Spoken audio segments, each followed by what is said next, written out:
If you want to catch up on any previous episode, visit us at coderconvos.com or contact us at coderconversations@gmail.com. I'm your host, Kevin.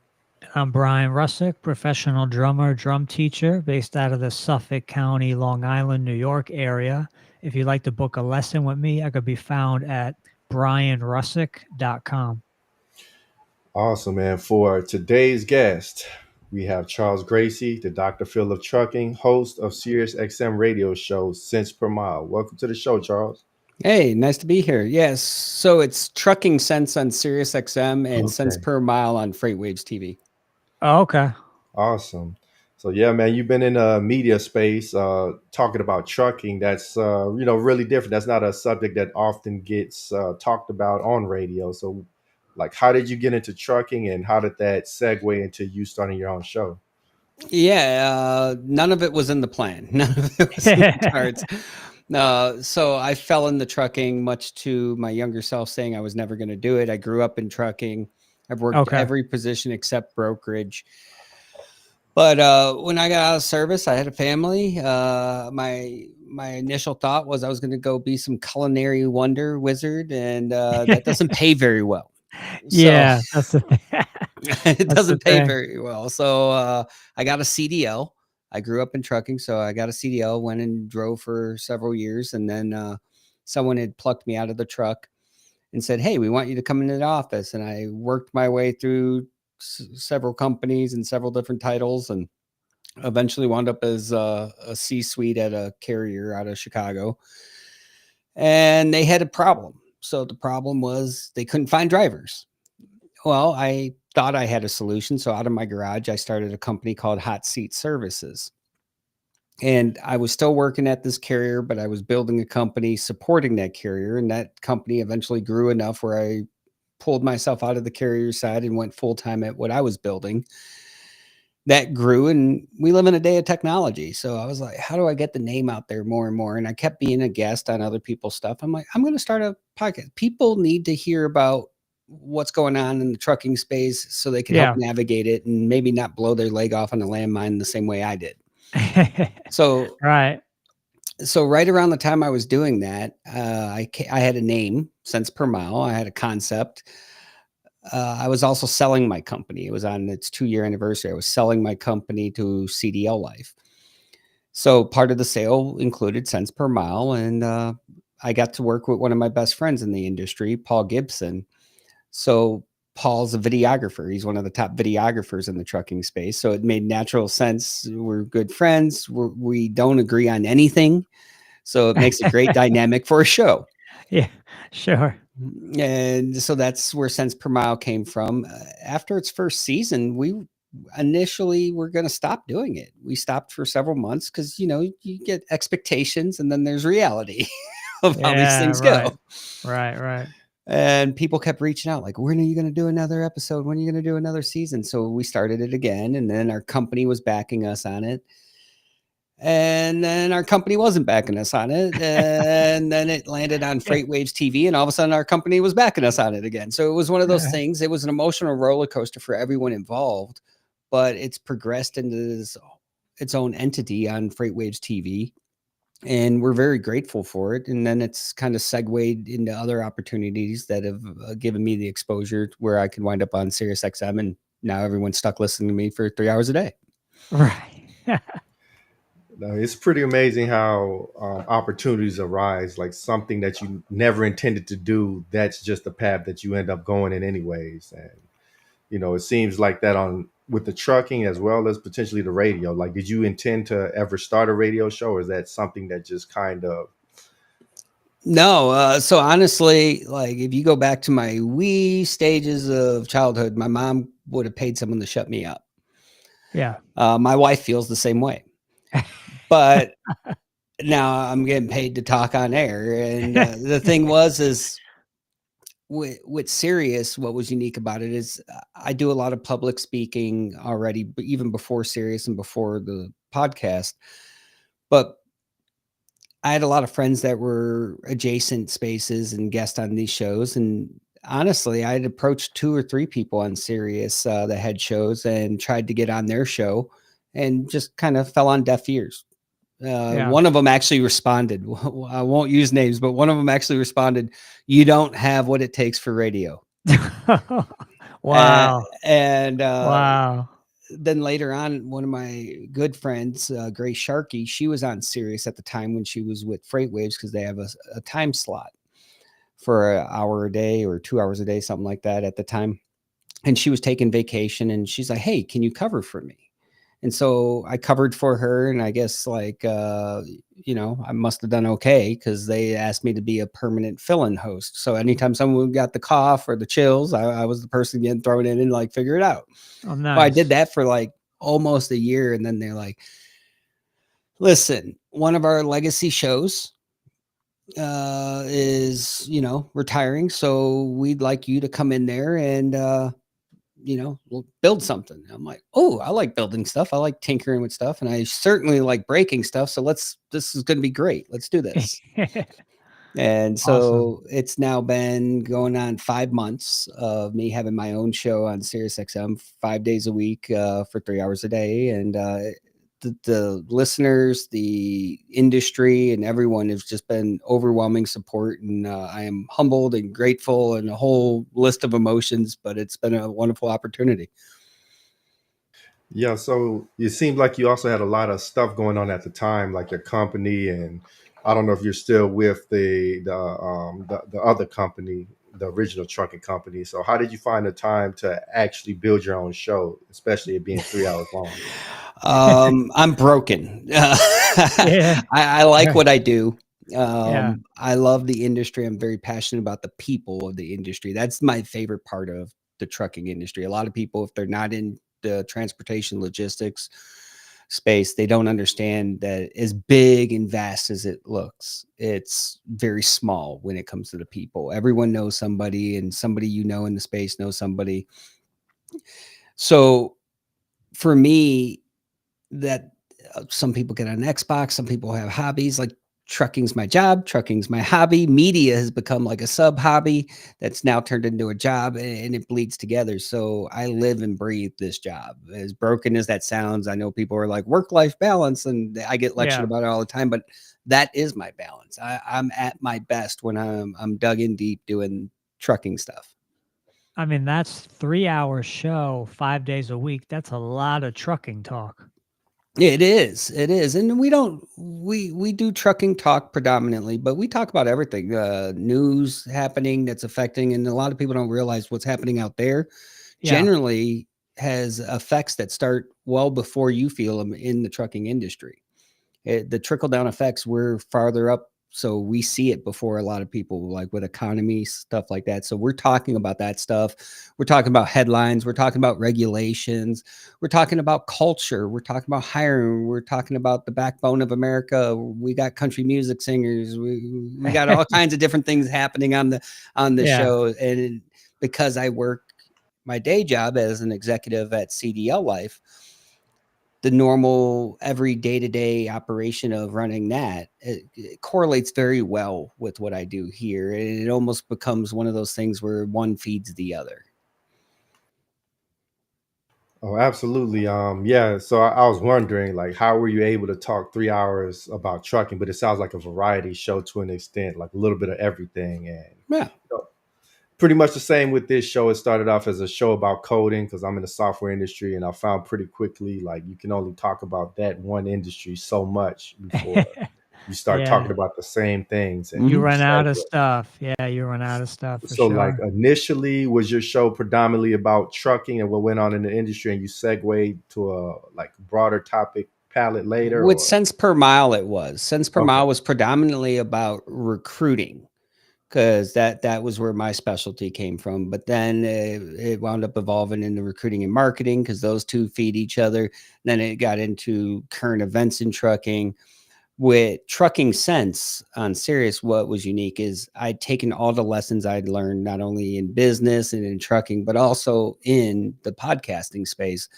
And I decided I didn't want to repeat certain things, and there's certain things I wanted to repeat, and I incorporated all of those in the show. So we had some set segments.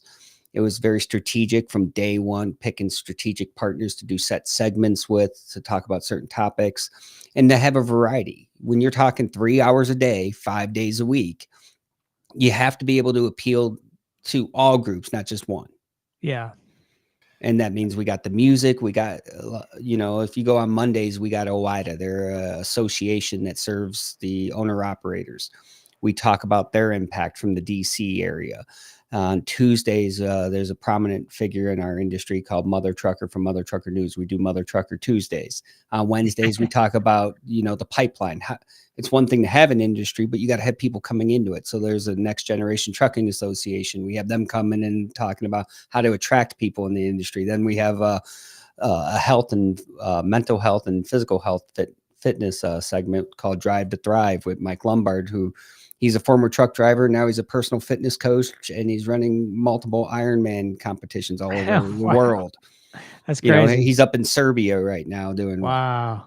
On Thursdays, I have a country music singer who's been around as a truck driver for a long time. He comes on and does Jake Brakes and Boots. And then on Friday, we do Legally Loaded, where a lawyer comes in and doesn't charge anyone and gives his advice on nuclear verdicts happening all over. Oh, that's amazing. Yes, that's quite the variety there. But like, just to segue into trucking, I feel like trucking is kind of like the blood cells of the nation. Like, without trucking, everything will freeze up. People don't realize how important it is. So, like, if you could explain to the audience just how important trucking is, I'd like to hand it over to you. Yeah, absolutely. Everything you have, everything you wear, everything you eat, all the medical support you have, if it touches your life in any way and it's got a physical aspect to it, it's touched a truck at some point. It would take 3 days or less for the entire nation to start crumbling without today's truckers. Right. And it's my job to just entertain and inform them while they're doing the job that keeps them away from their families, their friends, their loved ones. And let's not even get into the horrible pay conditions that these individuals have. They get paid cents per mile, but they got a clock that tells them when to drive. They got regulations telling them when and how to drive. They got dispatchers that control their miles. There's so much that goes into it that when the average person that's not connected to trucking hears about it, they're like, that's broken. And I'm like, no shit. Yeah. Wow. Yeah, my dad, he drove trucks for like decades, and I know it's an incredibly tough, isolating job. It's you by yourself most of the time, just traveling around the nation. I find it could probably be incredibly dangerous, because especially driving around the South, the weather can get really bad, tornadoes, etc. I don't know. Have you spent a significant amount of time in the truck as well as recruiting? Okay. Yeah, I spent almost 8 years behind the wheel, and I've hauled gas, I've done refrigerator loads, I've done dry van, I've done tanker. I've done most of it. I stayed away from flatbed. I watched them out in the wind playing with those tarps like they're kites, and I was like, yeah, you guys look like you're having fun. I'm going to let you have it. Right. So you just mentioned the variety of different kinds of trucking. Like how different can they be from each other, or is it all like really similar? Well, the actual function of driving the truck is very similar, although there's some differences in how the ride goes, but the actual job outside of the cab changes dramatically, and how you do the job changes. Like when you're hauling fuel, I couldn't run the hoses underneath the belly of the tanker. That's a no-no. You'll get fined. You start thinking differently when you're delivering to gas stations, because you've been to gas station. All of us been to gas station. You've got a car. Some of them are pretty small, and you're trying to put that thing in there. Well, it's great. Natural reaction is you pull in there. Cool. Hey, except, oh, that's right. To get out, you got to back out. Well, I was doing it up in Chicago around Belmont and Clark during rush hour, where trucks aren't supposed to be, but that's when they set the delivery. So you start to learn the intricacies of the job. And that's where a lot of people don't give credit where it's due to the men and women doing the job. The job is on surface level seems, oh, you hold a wheel. I used to tell my dad that all the time. Smart mouth teen. Dad come home like, I'm tired. And I'm like, oh, all you do is hold a wheel. Then I did it. And I come home tired. And he's like, all you do is hold a wheel. I'm like, yeah. Yeah, right. It's those Right. lessons you learn, and you don't know if you don't know. Sure. Yeah, no, I know. I definitely know it's not a job that everybody's suited for. Like me personally, 2 hours of driving and I'm ready to call it quits. So to be able to sit in a truck 10, 12 hours a day, it can be lonely, sedentary. Like how did you remain like healthy and sane while you were actually driving the truck? Well, and that's the crazy thing. I wasn't. So the average life expectancy of a truck driver is 61 years old. Just so we could set that. There's a group out there called Project 61 where they're building awareness around this. That's how much of an epidemic it is in trucking. Is the average life expectancy of a truck driver 61 years old. And then trucking on average is not someone's first job choice. It might be their second or third or fourth. So Right. say the average person comes in their, early 30s. If that means you got 31 years to figure it out before you're expected to die. Yeah, that's I insane. was at 170. I was a $175 wet most of my life Yeah. until I got in that truck. When I got in that truck, I was pushing around 200, 210. And why? Why does that happen? Well, it's hurry up and go all the time and go to any truck stop, any place that can fit a semi. Most often it's fast food. These men and women are plagued with food of convenience because that's how the system is built. So with go all the time and food of convenience, it's natural to understand why they have health issues and they're plagued with them.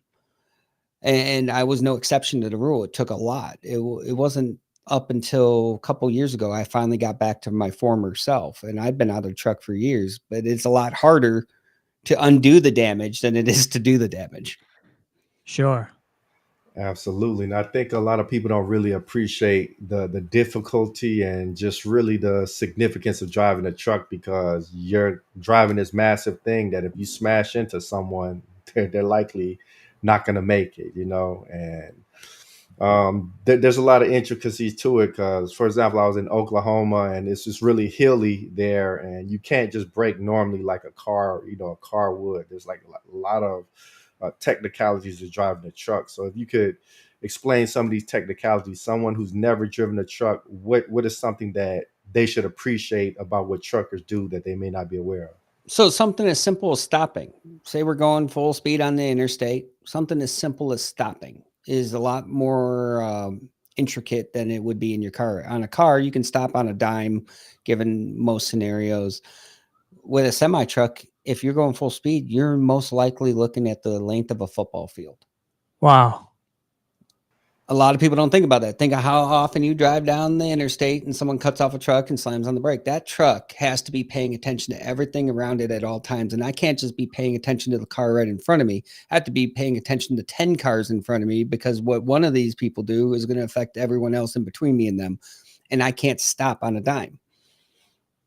And the brakes can overheat, correct? Like if going down downgrades, you'll usually find that's where you see those runoff ramps. But like in Colorado, right?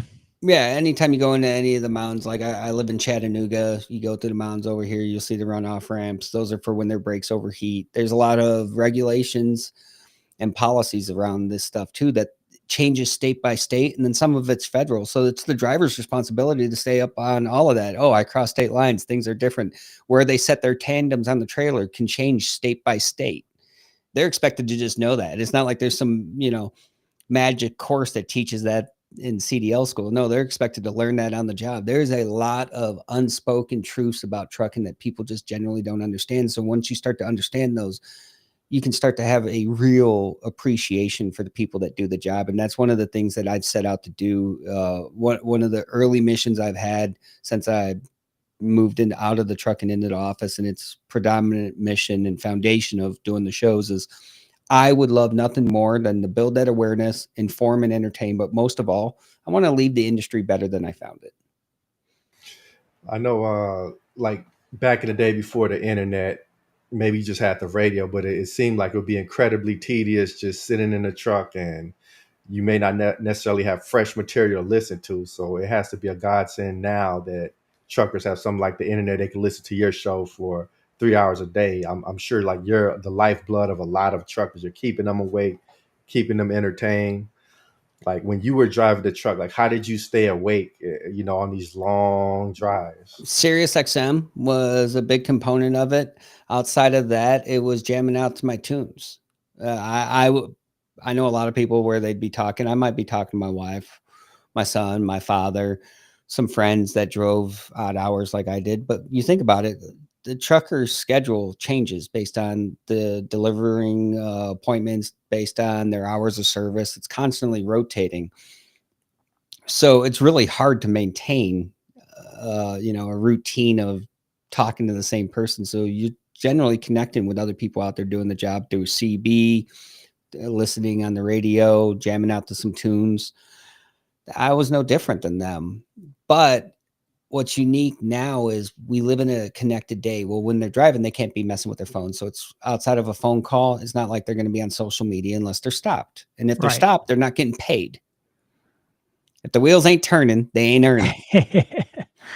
That's right. So that's where something like Sirius is incredibly powerful, because they're in their cab, they're talking, or listening to someone like myself on the radio. And I have a talk show. They call in. My listenership, I refer to them as the Jake Break Nation. And they're on those lines calling in daily. I actually would be worried if I got onto a show any day and I didn't have them calling in, because it's become such a routine in a quick period of time. And then the conversations carry over in the social media. Oh, wow. And into the comments. So I've become part of their day. And that is not only a privilege, but an honor to the men and women out there doing this job, as hard as it is, to know that somewhere in their day they thought of, hey, Charles might like this. Let me send this to him. I'm sure you've had countless interesting guests calling on the show. Like, what are some of the more interesting stories that you can tell us about that? Honestly, we get a lot of great guests, and the point of the guest is to entertain and inform the drivers listening.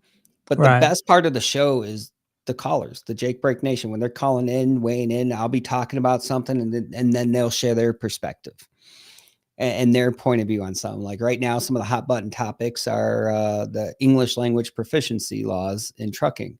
They've been on the books for years. Most Americans don't know, like, this has been a regulation for years, but we are now enforcing it. And drivers feel very passionately about this. A lot of times you got organizations like the ATA that go out there and sell their propaganda of there's a driver shortage. I'm here to tell you, as someone that's in the recruiting space, in the trucking space, there's not a driver shortage. Right. It's nothing but propaganda to sell the idea of recruiting people at a younger age. And I'm highly against that. I think, one, you need a certain level of mental maturity. And two, I think you need to take care of the people that are here before you start finding ways to justify paying people even less money in an industry that's behind by decades in pay. Right. So you can't just jump on a truck. There's preparation. Can you speak to that a little bit about the preparation you did before your long drives? Yeah, so I'll let you know, there's organizations like the Next Generation Trucking Association. They're all about encouraging youth to get into trucking, but they're about doing it the right way. They have these very in-depth programs.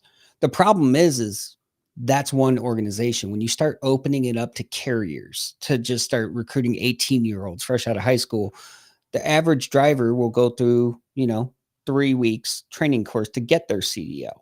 Then after they get it, they go on the job training with the carrier, the student carrier that hires them with a training driver. Well, depending on the carrier training them, what a lot of people don't realize is some of these trainers have only had their license and been doing the job for 3 months. So you got kids teaching kids. I've even seen some scenarios where 2 trainees come out, go through training, and then, hey, you've got your license for a day more than this person. You're the trainer. What? Wow. Yeah, that's why. That's that. So when you're driving up and down the road with your loved ones and you see that semi, you have to now wonder, is this person actually adequately trained to be on the road, or am I driving next to a rolling liability? Right. Exactly. And, all for the sake of a profit, this has created an incredibly dangerous situation because a truck can end in someone's life in an instant. So, And then you got states that, we live in a very polarized political climate right now. So trucking is one of those things that for the most part leans in one direction. Well, when you have that, like right now, the current administration is putting a lot of attention into trucking. The problem is you have some states, just like everything else politically right now, where everything's polarized. And so you have states where they're like, hey, we know that you want English speaking drivers, but we're going to go get people from, South Africa, or we're going to go get people from Mexico, or we're going to go ship them in. And they're putting them on these roads with your loved ones, my loved ones. And if they go through the same process as everyone here, I got zero beef with that. But if you're training them there and then bringing them here, I got a problem with that, because my wife's on that road. My son's on that road. My father's on that road. That's right. I want everyone to be able to go out, get in their car, go get their McFlurry or whatever they're going out for, and be knowledgeable about and cognizant of the fact that, hey, trucks are on these roads. We share them with our professional drivers. And, oh, by the way, that's a professional driver. It's not maybe that's a professional driver. Yeah. I mean, it seems like the trucking industry has parallels with the software industry in that regards that, corporations that are displacing American workers and kind of bringing in people from other countries because they can pay them lower. And, I think that, from a profit perspective, it's good for the company, but for the everyday American, it's just going to have a huge economic impact, because sooner or later, like, who can afford the products that are getting into these stores if the domestic population don't have a job. So, and don't make no mistake, if you take my recommendation and you start paying the drivers more, that is going to trickle down to the consumer, like everything. Because the big cats upstairs in the ivory tower aren't going to be taking the pay cuts to offset that. That's just not how the system's built. Of course but not. I think if you could tell every American out there that I can guarantee you're getting the highest caliber of drivers in those trucks, and you don't have to worry about every headline being a semi truck making illegal U-turns, then I think all of a sudden people start to have a little bit higher regard for it. Because think about the times of COVID when you couldn't get any, I know, because I was in the office at that time, you couldn't get anybody to show up to work. Everyone was fearing for their life, but the driver showed up each and every day. The drivers kept us moving. We were treating them like heroes. People were thanking them, bringing them lunches. Now we're back to, can you believe this? I get a bathroom when I want a bathroom. You get a bathroom when you want one, I assume, right? yeah. Do you know that it hasn't happened yet, but it's come down to federal regulation to try to get bathroom access for truckers? Wow. Like, we need an act of Congress to get bathroom access for truckers. Where have we gone down the wrong road? Wow. And I know another trend, it kind of ties in with technology. I'm starting to see these driverless trucks, like trucks the powered by autonomous, AI. autonomous trucking. That is a thing. Texas is one of the big hubs for it. You already got completely driverless trucks doing certain routes in Texas. And in my professional opinion, I think we're years off before it becomes a threat to the everyday trucker's job. Unfortunately, in trucking, historically, once you say something like that, someone decides to sign something somewhere, and all of a sudden it catapults with a rocket under its ass. And that's just been the overall experience in trucking. As soon as they can see one area where they can trim down and increase their margins, they go that route. And so that is the concern of the drivers out there. The concern is these are coming for our job. And everyone's seen, we got social media nowadays. You've seen the Waymos go haywire and that. What happens when that's 80,000 pounds on the road? Right. At 60 miles an hour. Exactly. And what about the cybersecurity side of it? We live in a day and age where they can get in your Facebook profile. What happens when they get an 80,000 pound missile going down the interstate? That's right. Exactly. And I mean, if they can control the truck remotely, that load's gone. It's easy pickings from there. So yeah, I know there's like a lot of risks that are inherent with this AI driven AI driven trucks. Like, is this something that you've like really seen starting to take prevalence? Like, is this like really entering into the parlance of trucking, or is it just kind of interesting curiosity, right? For me. No, it's definitely there. It's spreading. Um, there's a gentleman. His name's James Year. I've been fortunate to be able to have him on my show. He somehow had enough time to follow around driverless trucks in Texas for a year to build a documentary, and I highly encourage anyone check out James Year. But he did this documentary about them, and it made the autonomous truck manufacturers very nervous that someone's following around, and he learned a lot about them, and he's a huge advocate of we're not ready for this yet. Right. What like in terms of legality, like what is the sort of legal ramifications of one of these trucks smashing into somebody? I know the company's obviously liable, but well, and that's part of the legislation that people there. This is a multi-layer issue. One, we need to talk about what's the rules. Obviously, we should roll it out with some people have had the idea that there should be a person in the truck in case something goes wrong. Sure. That way they can take control. I like that idea, but good luck finding a driver that wants to put their life in the control of a machine. That's right. I certainly wouldn't want to be getting in there. And then there's the worry of, hey, that person's in there, and then say something does go wrong.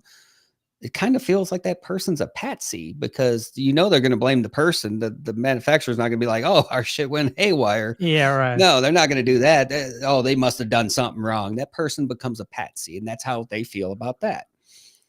That is one avenue. The other avenue is the completely autonomous, no person, maybe someone on a controller in case something goes wrong. Then there's the regulations of, what's that look like? Who's liable? Is it the companies aren't going to want all the liability? This is new. This is shiny. This is like when drones first came out. Right. And we saw all the things that people tried to, it's on Amazon, it's on this, it's on that. That's going to happen. When you have something new rolling out fairly fast, there's going to be loopholes. And are you really going to want the general motoring public to be exposed to that kind of loophole? Who's responsible if something goes wrong? Is it the manufacturer? Is it the company that bought the truck? Is it a combination of the two? What happens when it won't pull over, when an emergency law enforcement or emergency services going down the road?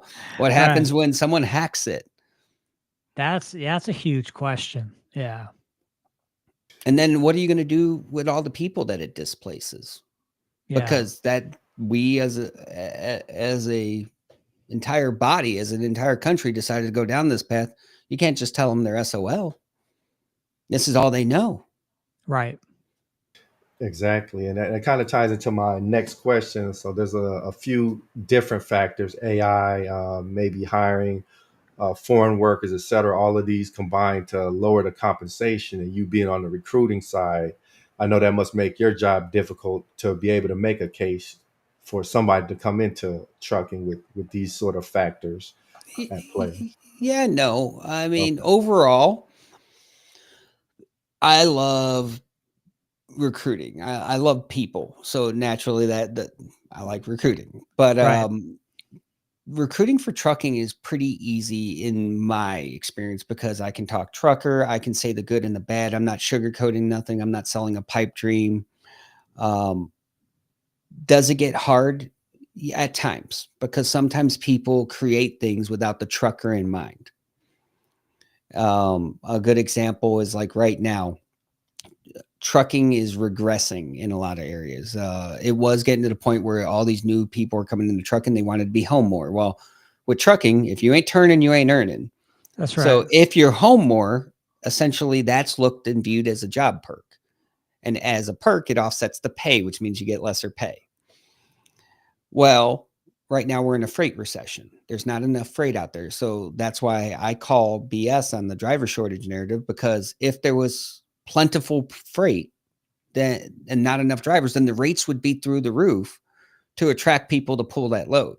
Except the rates are down here. Like, we're not even on the bottom of a barrel. We work like 3 barrels down, and we're getting to the bottom of that one right now. Wow. And the rates are in the garbage. They're terrible. Drivers at times are operating at a loss. If they blow it right now, the market's so low that you could be breaking even. And then the moment you blow a steer tire or a drive tire, now you're in the hole. Yeah, that's an incredibly difficult business because I have a friend. He bought a truck and his uncle drives it, and from what I've gathered from him, it's just nonstop expenses. Like you mentioned, the loads are paying less and less. So, as you mentioned, it's becoming less and less profitable. So, at some And you got to point, be smart. yeah, People don't give you got your company drivers, and they do the job. The job is hard. But I don't envy and I don't discount the experience that the owner operators are having right now. To be successful in a market like this, to survive, just simply survive in a market like this, you have to be witty. You have to be full of determination and grit. You have to be smart. And if they're standing right now, if they're surviving right now, then they deserve a round of applause, because this has been the longest down cycle that this industry's ever seen. and like, can you speak on when the market for trucking was a lot better, and like what led to the conditions for it to be where it is now, where the price per load is so low? So I will give you my opinion on that. There's people that get a lot more money and they still get this wrong. But up until this point, everyone in our industry would refer back to 2008 as the last big economic downturn for trucking. Okay. And then there was a boom coming on the back end of it in 2009 where it shot. And then it plateaued out. And trucking's always one of these. It's always a roller coaster, switching between contract rates and spot rates. It's always been that way. COVID happened and trucking became a boom. Everyone wanted to be a truck driver. Everyone wanted to be a carrier. Everyone wanted to be in trucking. And there was a lot of money to be made. And the prices of those trucks went up because the demand for those trucks went up. So something that might have ran you $150,000 now costing you $210,000. Except once that COVID boom wore off. So we're about in a 3-year, depending on who you ask, they'll say 3 to 2.5 year downturn right now. Now everything's plummeted. Rates are in the garbage. The fuel cost is up. The expenses for everything are up. And a lot of people tell you that there's an oversaturation of trucks available on the road, driving the rates down. So I think that, in my personal opinion, what has happened is so many people entered the industry. The barrier to entry to the industry is so low. And I'm not just talking about truckers. I'm talking about carriers, brokers. Yeah, $300 and a laptop and you can become a broker. And when you have all this uncertainty, because not everyone is on the same level of experience, you create volatility. And when you create volatility, well, you get what you reap. And that's where we're at right now as an industry. That's problematic in general. And it seems the internet plays like a really interesting role in everything, because like you have a social media influencer, they're telling you, hey, this is the hot industry, you need to go. Now you have all these people rushing towards it. It's sort of like software. At one point, I would say like 10 years ago, it was a lot easier to get in than it is now. But, you have a lot of influencers saying, hey, you need to be a software engineer. Everybody needs to learn the code. And it's a huge gold rush towards this industry. And now it's almost impossible to get in. The rates of pay are lowering. So I'm pretty sure it's the same thing with trucking. Everyone wanted to hop on the wagon and get rich quick. And the beautiful thing about trucking, for anyone that understands trucking for what it is, you get what you put into it. It is one of those industries where as long as you put something into it, you're going to get something out of it. The more you put in, the more you get out, but it comes at a cost. And it's usually time. It's a very hands-on, you either You make it or you break it. Right. Unfortunately, a lot of people entered it and they didn't know that. They bought those $200,000 trucks, and now things have plummeted and their costs have gone up. That truck payment hasn't come down. Their rates have gone down. Their margins are razor slim. Yeah, you just brought up an important point. Like with trucking, if you're going to operate it, you have to be in a truck, meaning you're away from your family. That's like another huge cost that a lot of people don't consider. And I know that not everybody can deal with that, being away from their family. Oh, it's tough. It was one of the contributing factors that took me out of the truck. I consider myself a beneficiary of happenstance, but I'd been out for a long time on the road. I'd come home. My young son at the time kind of guilt tripped me. He didn't understand, and he just sees I'm home. Most truckers, they could be gone a month and they're home for 34 hours. That's enough time to shit, shower, shave, and sleep. Yeah. And oh, by the way, you got to do the home stuff. And then you got to go back into that truck and get back on the road. And so I was doing that and getting that guilt trip. And then someone had offered me an opportunity to be home more. That doesn't happen to your average trucker. That doesn't happen to the majority of them out there. And we should count ourselves lucky it doesn't happen, because if everyone got promoted into the office, then we'd have no truckers and we'd have no stuff. Right. Yeah, that's like, not everybody's built for trucking. So I know you as a recruiter, when you're assessing candidates, you're not just going to bring on anybody. So like, what are the traits of somebody that you do find suitable for being successful long term in this industry versus somebody you would probably pass on or steer away? Like, hey, you're not really built for this. Conversations and expectations. I want to find somebody that's got realistic expectations. If you come to me or any of my team or any of my clients and say, I want to make $2,000 a week and be home daily, we're going to chuckle. Right. And it's not meant disrespectfully. It's meant to kind of reset the conversation. I'm looking for someone with realistic expectations. If you're an owner operator, you might be able to achieve that. But as a company driver, where most of them sit, you're not going to get that and be home daily. So it first off starts with expectation. Secondly, it starts for, what's most important to you? Is it being home or money? Because those two things counter each other in trucking. That's right. The more you're home, the less money you're going to make. Yeah. So I truly believe that the way to successfully recruit for trucking is with expectations. Yeah, that's smart. So I know like this isn't necessarily a career that everybody could do for a long time. So, when people start winding down, what is a feasible pathway out of trucking and segueing into something else? Like, what would you? So that's the magic question. Some people do it until they retire. That, my dad, he worked in a truck as a driver, and then someone brought him into the office, much like myself. And then when the office was done with him, he went back into the truck until he retired. Wow. I tell you, I won't do that. But the last time I said that, I said I'd never be in trucking, and here I am neck deep in it. But that is the magic question. What do they do? And that depends on the person. A lot of them wind up picking up other hobbies. Some of them do continued education. It's not like you can say, hey, I'm going to go become a diesel tech, because that takes its own level of training, and there's a shortage of those. So you'd start at a younger age if you're going to be a diesel tech. So what skills can translate over? A lot of times what I see is a lot of them going into ride shares. They professional drivers. What do they know how to do? Drive. Right. A lot of them go into hot shots, where they're the pickups pulling the trailers and delivering smaller amounts of freight. So that there are avenues. But a lot of them also go into trucking adjacent jobs. Maybe they're a dispatcher, maybe they're working orientation at a carrier. Some of them, like myself and others, like people I have on my show, they might be executives at carriers or companies within trucking. So there are paths, but it's also, what do you want out of life? And what are you doing to set that path for yourself? Absolutely. So I know like on your show, you probably interview a lot of the titans in the trucking industry. Just from your conversations, like what have you seen as the emerging trends from the industry, and how should somebody that's in the industry or preparing the industry, what should they be on the lookout for, and how should they like start preparing?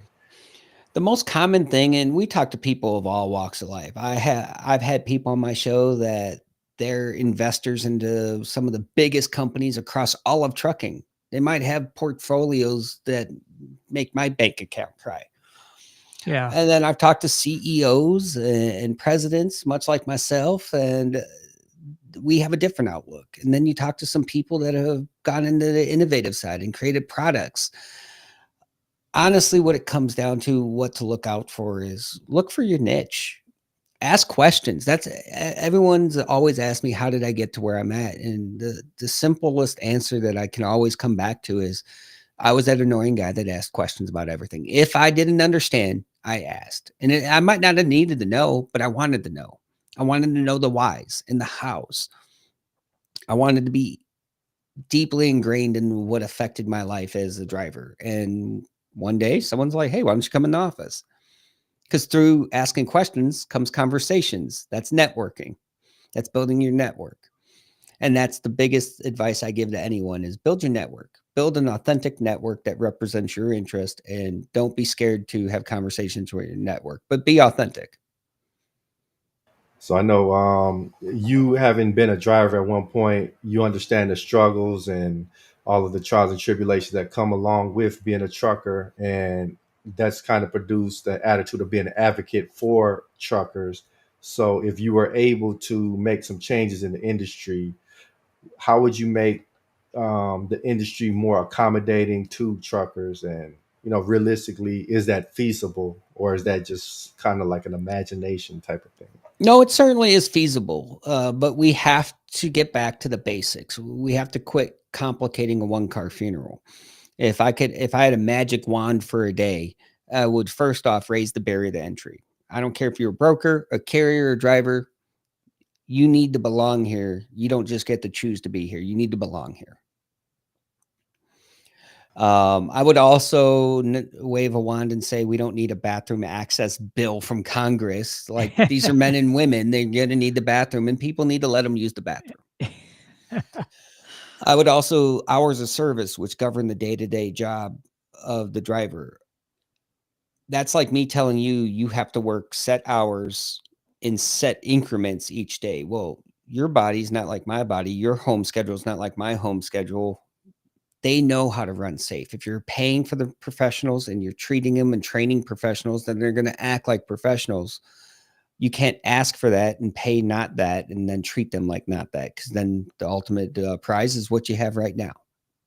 Right. So I would definitely be focused on hours of service. And then I think that the current administration is doing one thing really right when it comes to trucking. They're actually listening to the people doing the job. They're not listening to the lobbyists from the ATA. They're listening to the men and women doing the job. They're listening to where they post their opinions. So a lot of truckers are on Twitter voicing their opinions, or X. They're on X voicing their opinions. Secretary Duffy has been on X listening to their opinions and going to truck stops and talking to them and listening to them. That's where the English language proficiency, that's where the enforcement on double brokering is coming from. They're starting to look at these things.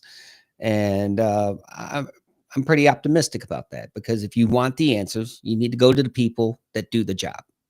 You don't go to a welder to talk about carpentry. Right. Yeah. I mean, let me ask you this though. So to bring it back to AI, how specifically have you seen is AI affecting trucking? Oh, it's rampant in trucking in every aspect, from the marketing to the systems on the back end in the offices, to accounting, to organizing and evaluating data in trucking, to Wow. even driving the trucks. Like, it is Wow. rampant in trucking right now. And it's almost it's laughable. It's the buzzword. What's really funny is I think it carries over into everything, but everyone wants to say they got AI, but most often when you start diving into it, it's an algorithm, which if you go back in time a little bit, everyone used to say the word algorithm and it wasn't an algorithm. So it's just comical to look at it. And I'm like, oh, okay. Yeah, I'm pretty sure there's a lot of buzzwords being thrown around, but realistically, AI it's incredibly powerful, and trucking is one industry that it's been affecting. But society wide, what is your overall opinion on AI? Do you feel like it's something positive, or is it something that overall you feel is like incredibly dangerous to humanity? Do you feel like it's going to create a immense divide between the rich and the poor, or what is your opinion in general on AI? Man, I have so many mixed feelings when asked that. Wow. It's been a while since someone asked me a question that gave that many mixed feelings. So I think it's a combination of like from Spider-Man, with great power comes great responsibility, but also like, hey, I've seen Terminator. Yeah, right. uh, Yeah, but I use AI. I do think it changes the landscape of everything. If we continue to go down the path the way we've done, it's not going to be the people with the strongest management skills. It's not going to be the people with the strongest organization skills. It's going to be the person that can effectively communicate in prompt form. And I think that changes how we teach. I think it changes how we communicate. I use a lot of what I've gained as being a father. I look at how my son communicates versus me. And I know my dad feels the same way. My dad's old school trucking. He looks at me and he's like, "That's not the trucking I knew." I'm like, "No, sir, it's not." Yeah. I think this is going to be one of those things that I may not even be alive to appreciate, but down the line, we're going to look back at this moment and see that it was, for good or bad, it changed how we are as people, because it's pretty powerful. You don't have to think. You just have to communicate a prompt and then ask. yeah, Right. Like, you no longer have to think. Like that scares me a little bit, because it's muscle memory. If you don't use it, you lose it. So what happens when Yeah. everyone's dumber than a box of rocks, but they can communicate a prompt to get the answer? Yeah. exactly. And I think another aspect is once AI becomes increasingly intelligent, it becomes, I guess, more sentient and autonomous. What if it no longer listens to our prompts? What if it no longer responds directly to it and it just does its own thing? And Well, I've That's seen right. Terminator. yeah, I know how that goes. I've also seen what was that old uh,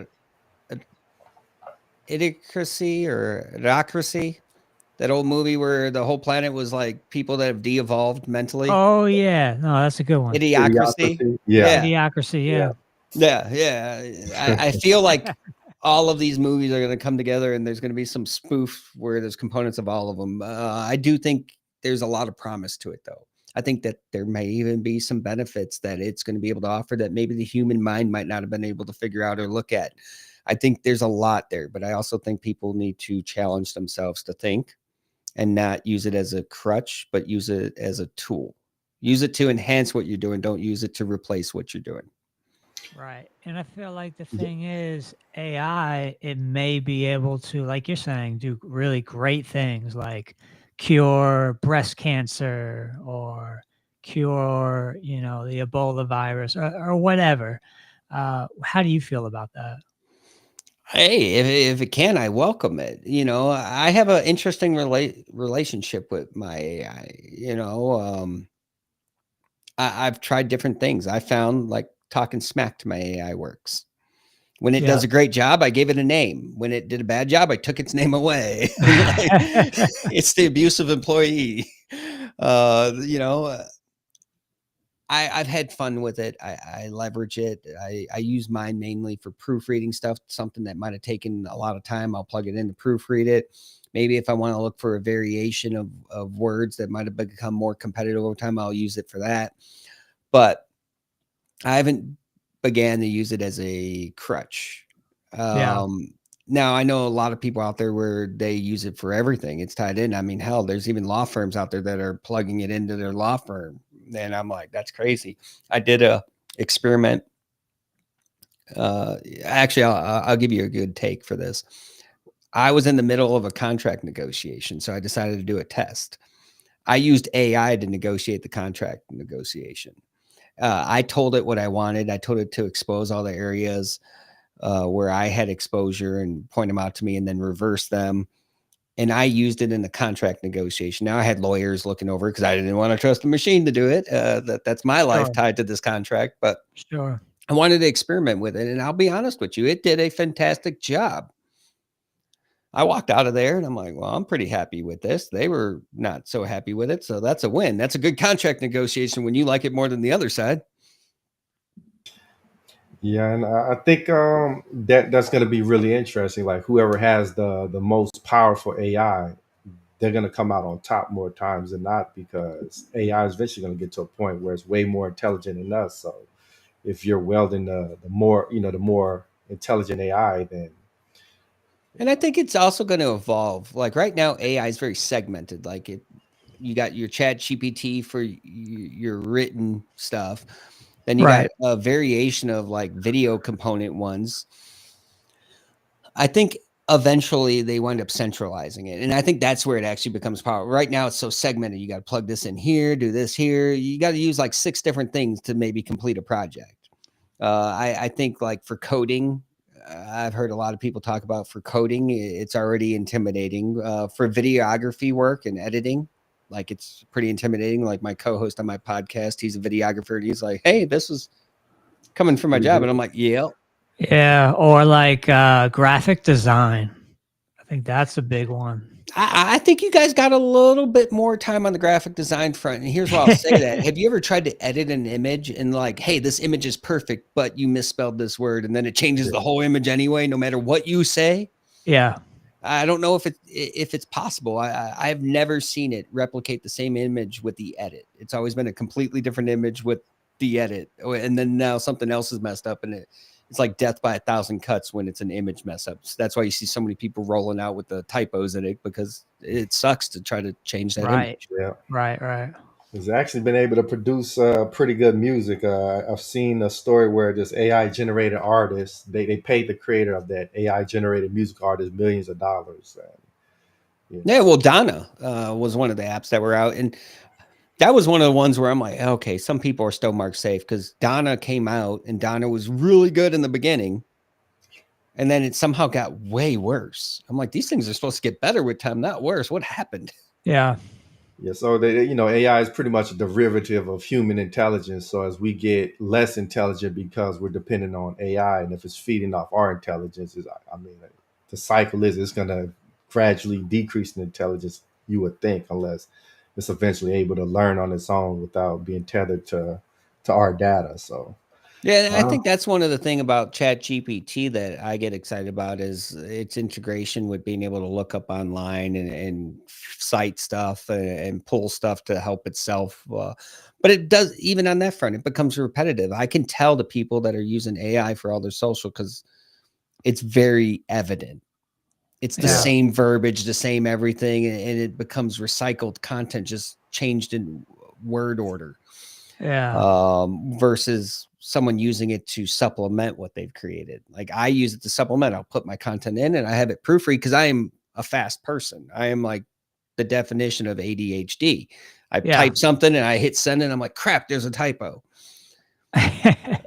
So it helps me on that. I get to go out there and everyone's like, wow, look at that punctuation. I'm like, yeah, ChatGPT. It's wild. Yeah, to me, AI should be utilized as a tool. It should not replace your humanity. If you're going to use it to enhance some aspect of your humanity. But we're getting to the top of the hour, man. Before we get out of here, did you want to leave our audience with any closing thoughts? Honestly, I would encourage people to people more. Talk to people. Reach out across, talk to people. Even I'd encourage you, if you're comfortable, talk to people that aren't going to agree with you. We live in a world where everyone's creating their own perfect echo chambers. I have found much success, solace, and pride in building a network of people that will tell me when my baby's ugly, will tell me when it's not, and will pat me on the back when I deserve it. And I think more people need to do that. Yeah. Absolutely. Where can our audience find you at? Well, you can find me on most social medias under Dr. Fellow Trucking in some variation. That was a nickname that was given to me. So Dr. Fellow Trucking. You can find me on LinkedIn under Charles Gracey. You can tune in to Cents Per Mile on FreightWaves TV every Wednesday, or listen to me for 3 hours a day on SiriusXM channel 146 from 3 to 6 p.m. Eastern. Awesome. No, absolutely, man. It was a pleasure having you on, man. And I know we could easily win another hour, but we'll have to have you back sometime. Yeah, absolutely. I'd love to stay in touch with you guys, and great having this time to share and shoot the shit a little bit and have a conversation. For sure, man. Absolutely. And we appreciate everybody for